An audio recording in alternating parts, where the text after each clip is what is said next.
Հարգելի գործընկերներ, վստահ եմ, որ վերջի 2-3 օրը այցելել եք բարենային խանութներ եւ տեսել եք, թե սննդամթերքի գները կաթ, ձավար, ձու, ձեթ, որքան է բարձրացել։ Ինչ շատ հետաքրքիր է Հայաստանի աշխատանքի եւ սոցիալական հարցերի նախարարը ինչ որ քայլեր ձեռնարկելու է այս թանկացումներով պայմանավորված սոցիալական բարդությունները մեղմելու համար, թե դարձյալ մտածում է իր թուրք գործընկերուհու հետ հաջորդ հանդիպման մասին։ Ինչևէ, այսօրվա ճեպազույցի ժամանակ ես ինքս 3 հարց էի առանձնացրել, բայց իհարկե դա չի նշանակում, որ այլ հարցերին չեմ պատասխանի կամ ոմանց նման այնքան կխոսեմ, որ ձեզ հարցերի հնարավորություն չտրվի։ Առաջինը Հայաստան խմբակցությունը ներկայացրել էր քրեական օրենսգրքում փոփոխության առաջարկ, որի նպատակն էր Հայոց ցեղասպանությունը կամ միջազգանորեն ճանաչված այլ ցեղասպանություններ հրապարակայնորեն հերքելու, մեղմացնելու, հավանություն տալու, արդարացնելու կամ դրանց վտանգավորությունը նսեմացնելը, քրեականացնելը առանց անդրադառնալու, թե դա ինչ նպատակի է հետապնդում, որովհետև այսօրվա գործող օրենսդրությամբ այդ արարքները քրեապես հետապնդելի են, եթե նպատակ ունեն թշնամանք հրահրել առանձնանց նկատմամբ ատելություն կամ խտրականություն հրահրել։ Այստեղ 2 հիմնական տարբերություն կար, առաջինը հայոց ցեղասպանությունը առանձնացվում էր, հստակ գրվում ենք, որ կա հայոց ցեղասպանություն, որովհետև գործող կարգավորման մեջ հայոց ցեղասպանությունը առանձնացված չէ,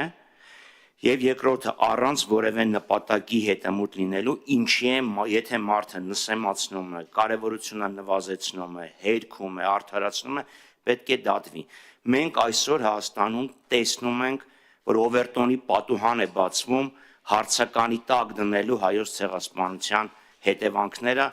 եւ նույնիսկ փորձ է արվում ինչ որ չափով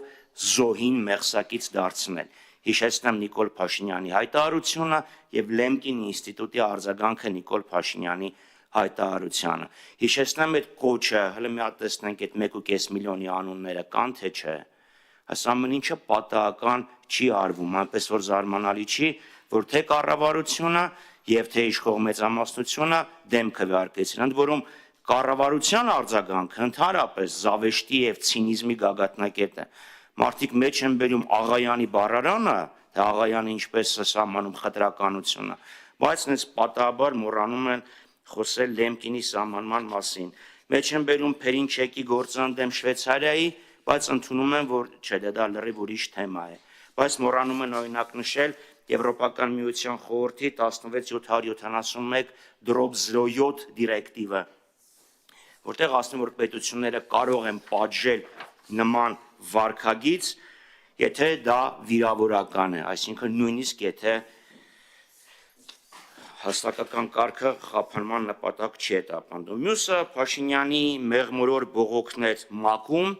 զայրույթներ ԵԽԽՎ-ում եւ ՔՊ-ի հապշտապ հայտարարությունը։ Ու հիշում ենք Շիրազի որն է բաբում մեր հայրենիք բանը։ Հիշում ենք ՄԱԿ-ի գլխավոր վեաժողովի 77-րդ նստաշրջանում, որ Ալիևից էր Փաշինյանը հարցնում, խնդրում ցույց տալ Հայաստանի քարտեզը, այսինքն Ալիևին էր հարցնում, որն է մեր հայրենիք, եւ հիմա մեղմորոր նենց մի քիչ բողոքում է, դե լավ էլի միջանցքբար մի օգտագործի։ Եվ ԵԽԽ-ում այդ զայրույթը ցույց տվեք, որտեղ է միջանցքը։ Գիտեք, միջանցք բառը հնչել է ոչ միայն Ալիևի շրթերից, այլ նաեւ Թրամփն է ասել, կորիդոր, միջանցք, հետո ասել է 99 տարի, հետո էլի ես երկարաձգելու, խոստացել ես, կողքը նստած էր, բա թող ասեր ինչ միջանցք։ Այսինքն այս պայմաններում, երբ նույնիսկ ամենակարևոր հարցերի շուրջ չկա համաձայնություն, հապշտապ, սենց գնալ, ստորագրել, նախաստորագրած թուղթը ներկայացնել որպես խաղաղություն, դա կներեք, էլի մարազմ է։ Մյուսը այս ապաշրջափակման հետ կապված, նույնիսկ այս իշխանությունների այսինքն թափահարած այսպես կոչված խաղաղության խաչմերուկը բոլոր կապուղիների ապաշրջափակման պահանջ է ներառում։ Փաշինյանը հունվարի 8-ին այս տարվա ասում է, մենք առաջարկություն ենք ներկայացրել ուրեմն Երազք, Սադարակ, Կորդուբադ, Մեղրի, Զանգելան երկաթուղին բացելու շատ կոնկրետ առաջարկ։ Այն ինչ որ համաձայնեցվել է Ալիևի եւ Փաշինյանի միջև Թրամփի ներկայությամբ, այլ ոչ թե եռակողմ, ընդհանրապես չի անդրադառնում Սադարակ երազք հատվածին։ Նայեք քարտեզը, այսինքն ինչ են իրանք պատկերացնում, որ ինչ որ մեկը իր բեռները պետք է դնի բեռնատար, գա հասնի Մեղրի, Մեղրիից դնի գնացք եւ գնա ուր։ Բա ո՞նց են դուրս գալու Արարատի մարզ։ Կամ ինչ եղավ, ուր կորավ Ղազախով դեպի ուրեմն հյուսիս եւ դեպի արևելք, դեպի Կասպից ծով ճանապարհը։ Այսինքն փորձում են ժողովրդին խաբել, թե եղել է խաղաղություն, թե կա ապաշրջափակում։ Եվ երեկվա այդ հապշտապ նախագիծը մի նպատակ էր։ Այդ տեսել եք, չէ, Տերն ու Ծառան կամ կարդացել եք, չէ, հեքիաթը։ Ասում է, չէ, աղա ջան, չեմ ջղայնանում, որ հանկարծ Ալիևը չմտածի, որ այդ մեղմորոր բողոքը եւ պորտկումը հանկարծ նշանակում է, որ Փաշինյանը կարող է Ալիևին ասի դե լավ, դե հերիք եղավ։ Եվ երրորդ կետը, գիտեք, մի մարդ, որը խոսում է, ասում է կառավարությունը ես եմ, հանկարծ խոսում է ներկուսակցական ժողովրդավարության մասին։